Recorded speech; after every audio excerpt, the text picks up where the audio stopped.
உன்னை அறிந்தால் நீ உன்னை அறிந்தால் உலகத்தில் போராடலாம், உயர்ந்தாலும் தாழ்ந்தாலும் தலை வணங்காமல் நீ வாழலாம் அப்படிங்கிற பாட்டை குமரேசன் முணுமுணுத்துட்டே இருந்தான். குமரேசனுக்கு 26 வயசாச்சு. ஒரு கம்பெனியில் வந்து வேலை செஞ்சுட்டு இருக்கிறான். அவனுக்கு ஒரு சின்ன பழக்கம் இருந்தது. எஃப்எம்மில் வீட்டில் டெய்லி போடுவாங்க. காலையில் எந்த பாட்டு அவனுக்கு பிடிக்குதோ அந்த பாட்டை வந்து சாயங்காலம் வரைக்கும் முணுமுணுத்துட்டே இருப்பான். கம்பெனியில் முணுமுணுத்துட்டே இருந்தாலும் வேலை நல்லா செய்வான். எல்லாருக்கிட்டையும் கலகலப்பாக பேசுவான். இன்னும் கல்யாணம் ஆகலை. அப்புறம் வந்து அவன் சம்பளம் வாங்கினா அவங்க அப்பா கிட்ட கொடுத்துருவான். அவனாக எந்த செலவும் பண்ணிக்க மாட்டான். ரொம்ப கலகலப்பாக இருப்பான். சில சமயம் எந்த பாட்டும் அவனுக்கு பிடிக்காது. அன்னைக்கு வந்து மூட் அவுட்டாக இருப்பான். அப்போ ஓனரும் கூட கேட்பார், தம்பி பாட்டு வேணுன்னா கேளுப்பா, நான் கூட பாடுறேன் அப்படிம்பார். கம்பெனியே எல்லாம் சிரிப்பு. இப்படி தான் போயிட்டு இருந்தது. அப்புறம் ஒரு நாள் பார்த்தீங்கன்னா வீட்டில் ஒரு பாட்டு ஒன்று வந்துச்சு. பணம் என்னடா பணம் பணம் குணம் தானடா நிரந்தரம் அப்படிங்கிற பாட்டு. அந்த பாட்டு என்னமோ அவனுக்கு அன்னைக்கு பிடிச்சி போச்சு. அன்னைக்கு வந்து அன்னைக்கு ஃபுல்லாக அந்த பாட்டையே முணுமுணுத்துட்டே இருந்தா, கம்பெனிலையும் சரி வீட்லேயும் சரி. அப்போது சாயங்காலமாக அந்த பாட்டில் இருந்த பணங்கிற வார்த்தை மட்டும் அவன் மனசில் பதிஞ்சிருச்சு. மற்றதெல்லாம் விட்டுட்டான். அந்த பணங்கிற வார்த்தை மட்டும் அவன் மனசில் பதிஞ்சு அதையவே சிந்திச்சுட்டே இருந்தான். அப்புறம் அடுத்த நாள் அவன் எந்த பாட்டும் மனசில் பதியலை. அப்புறம் நேற்றுக்கு பாடின பாட்டே தான் அவன் மனசில் ஓடிட்டே இருந்தது. அப்போ அந்த பணங்கிற வார்த்தை மட்டும் அவன் மைண்டில் பலமாக பதிஞ்சிருச்சு. அப்படியே போயிட்டு இருந்ததுனால அவன் இப்போல்லாம் அதிகமாக பாட்டே பாடுறதில்ல கம்பெனியில். அவன் பாட்டுக்கு வர்றான், அவன் பாட்டுக்கு போகிறான். ஆனால் அவன் சிந்தனை பூராமே பணங்கிற வார்த்தையில் தான் இருந்துச்சு. அந்த பணத்தில் வந்து இப்போ வந்து சம்பளம் வந்து 1 மணி நேரத்துக்கு எவ்வளோ வேலை செய்கிறோம், ஒரு நாளைக்கு எவ்வளோ வருது அப்படிங்கிற கணக்கெல்லாம் பார்த்து பார்த்து போட்டு போட்டு வேலை செய்ய ஆரம்பிச்சிட்டான். டெய்லி கணக்கு பார்த்தா வேலை செய்ய ஆரம்பிச்சிட்டான். அப்புறம் சில நாள் பார்க்கும்போது ஓனர் ஒரு சின்ன மிஸ்டேக் பண்ணிட்டார், டோட்டல் மிஸ்டேக். அதை எடுத்து பார்த்துட்டு இவன் கண்டுபிடிச்சி, என்னண்ணா இப்படியெல்லாம் தப்பு தப்பாக கணக்கு போட்டு வச்சுக்கிறீங்க அப்படின்னு வெடுக்குன்னு கேட்டான். ஓனருக்கு ரொம்ப கஷ்டமாக போச்சு. குமரேசன் ரொம்ப கலகலப்பான ஆளாச்சே, இப்படியெல்லாம் பேச மாட்டானே, எப்படி இப்படி திடீர்னு ஆயிடுச்சு அப்படின்னு சொல்லி யோசிச்சுட்டே இருந்தார். அப்புறம் பார்த்தீங்கன்னா வீட்லேயும் அவன் எதுவுமே பேசிக்கிறதில்ல. அவன் சிந்தனை பூரா பணம் பணம் அந்த மாதிரி சிந்தனையாக தான் இருந்துச்சு.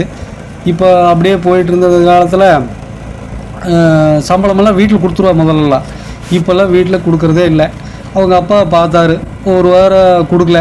அடுத்த வாரம் அவனை கேட்டார், குமரேசா என்ன பணம் ஏதாவது சம்பளம் கம்பெனியில் எதுவும் ஆகலையா, பணமே வரல அப்படின்னு கேட்டார். அதுக்கு குமரேசன் வந்து இல்லை பணமெல்லாம் நானும் தான் வச்சுக்குவேன், இனிமேல் நான் கொடுக்க மாட்டேன் அப்படின்னு சொல்லி சொன்னான். அவங்க அப்பாவுக்கு ஷாக் ஆயிடுச்சு. அடே என்ன இது, இத்தனை நாளாக என்கிட்ட கொடுத்துட்டு தான் இருந்தான், இப்போ திடீர்னு என்னாச்சு அவனே வச்சுக்கிறேன் அப்படின்னு சொல்லி, சரி விடு, அவன் நான் வச்சா என்ன அவன் வச்சா என்ன அப்படின்னு சொல்லி அவர் விட்டார். அப்புறம் 1 மாதம் கழித்து கொடுப்பான்னு பார்த்தா அப்பவும் கொடுக்கவே இல்லை. அப்புறம் இப்படியே போயிட்டு இருந்தது. அப்புறம் பார்த்தீங்கன்னா திடீர்னு ஒரு நாள் பைக்கில் வந்துட்டான். பைக்கெல்லாம் மாலையெல்லாம் போட்டிருந்தது. அப்புறம் அவங்க அம்மா தான் இருந்தாப்புல. குமரேசா என்ன பைக்கெல்லாம் வந்திருக்குது, என்ன யாருது அப்படின்னு கேட்டாப்புல. என் பைக் தான், நான் தான் வாங்கியிருக்கிறேன் அப்படின்னு சொல்லி சொன்னான். அவங்க அம்மாவுக்கு கொஞ்சம் ஒரு மாதிரி ஆயிடுச்சு. டேய் குமரேசா, என்ன உங்கள் அப்பாக்கிட்டையும் கூட சொல்லாமல் போய் வாங்கிட்டு வந்துருக்கிறேன், அவர்கிட்ட ஒரு வாரம் சொல்ல வேண்டாமா அப்படின்னு கேட்டாப்புல. அது குமரேசா, என் பணம் நான் வாங்கினேன், அவர் எதுக்கு நான் கேட்கணும் அப்படின்னு சொல்லி கோபமாக கேட்டாப்புல. அம்மாவுக்கு ஒரு மாதிரி ஆயிடுச்சு. என்னடா இது இப்படியெல்லாம் பேசி பழகிட்டான், போக்கே சரியில்லையே அப்படின்னு நினச்சிட்டு கொஞ்சம் வருத்தமாக அப்படியே விட்டாங்க. அப்புறம் கொஞ்ச நாள் போய் கம்பெனியில் ஒருத்தர் பணம் கேட்டார். குமரேசா கொஞ்சம் செலவு கம்மியாக இருக்குது, ஓனர் வேறு வெளியூர் போயிட்டார், கொஞ்சம் கொடுத்தீங்கன்னா இந்த வாரம் கொடுத்துட்றேன், திருப்பி கொடுத்துட்றேன் அப்படின்னாரு. அதுக்கு என்கிட்ட எந்த பணம் கிடையாது, என்கிட்ட கேட்குற வேலையெல்லாம் வச்சுக்க வேண்டாம் அப்படின்னு சொல்லி வெடுக்குன்னு பேசிட்டாப்புல. அவங்க ஒரு மாதிரி ஆகி போச்சு. என்னடா இது கலகலப்பாக எப்போவுமே பேசிகிட்டு இருந்தா, இப்போ திடீர்னு இப்படி ஒரே மாதிரி ஆகிட்டானே, என்னதான் ஆச்சு அப்படின்னு கம்பெனியே எல்லாம் ஒரு மாதிரியாக யோசிச்சுட்டே இருந்தாங்கன்னு வைங்க.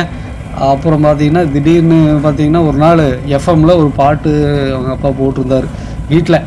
பணம் என்னடா பணம் பணம் குணம் தானடா நிரந்தரம். அட நம்ம குமரேசனுக்கு பிடிச்ச பாட்டு இதாச்சே அப்படின்னு சொல்லி கொஞ்சம் சவுண்டு வச்சார். அது அவனுக்கு உள்ளே இருந்த ரூம்குள்ளே இருந்த குமரேசன் வந்து எதுக்கு இப்படி மைக் செட்டு கத்துன மாதிரி கத்திட்டு இருக்குது, யார் சவுண்டு வச்சது அப்படின்னு அவன் கத்த ஆரம்பிச்சிட்டேன். அப்போ அவங்க அப்பா வந்து ஏய் குமரேசா உனக்கு பிடிச்ச பாட்டு அதனால தான் சவுண்டு வச்ச அப்படின்னாரு.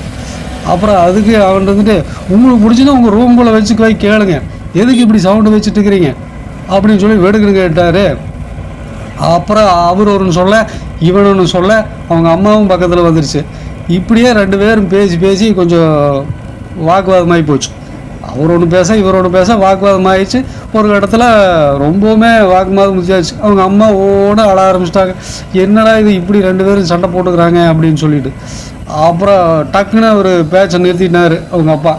உள்ளே அவர் ரூமில் போய் ஒரு நோட்டு புக்கையுமே ஒரு பேங்க் பாஸ்புக்கையும் எடுத்துகிட்டு வந்திருந்தார். அப்போ குமரேசன் கையில் கொடுத்து, குமரேசா இந்தா நீ இது வரைக்கும் என்கிட்ட கொடுத்த சம்பளம் எல்லாத்தையுமே எழுதி வச்சுருக்கிறேன், அந்த சம்பளத்தை பேங்க்கில் டெபாசிட் பண்ணி அதோட வட்டி படம் எல்லாம் சேர்ந்து ஒரு 10 லட்ச ரூபா இருக்குது. நான் வந்து நீ கொடுத்த எந்த படத்துல இருந்து ₹1 கூட எடுக்கலை, உன் பணம் எனக்கு வேண்டாம், நீயே வச்சுக்க அப்படின்னு சொல்லி கொடுத்துட்டு விடுன்னு போயிட்டார் வெளியே. அதை வாங்கிட்டு திரும்ப புரட்டி பார்த்த குமரேசனுக்கு வாயடிச்சு போய் நின்ட்டான். அட என்னடா இது இப்படி ஆகிப்போச்சு அப்படின்னு சொல்லிட்டு அவனுக்கு பேச்சே வரல.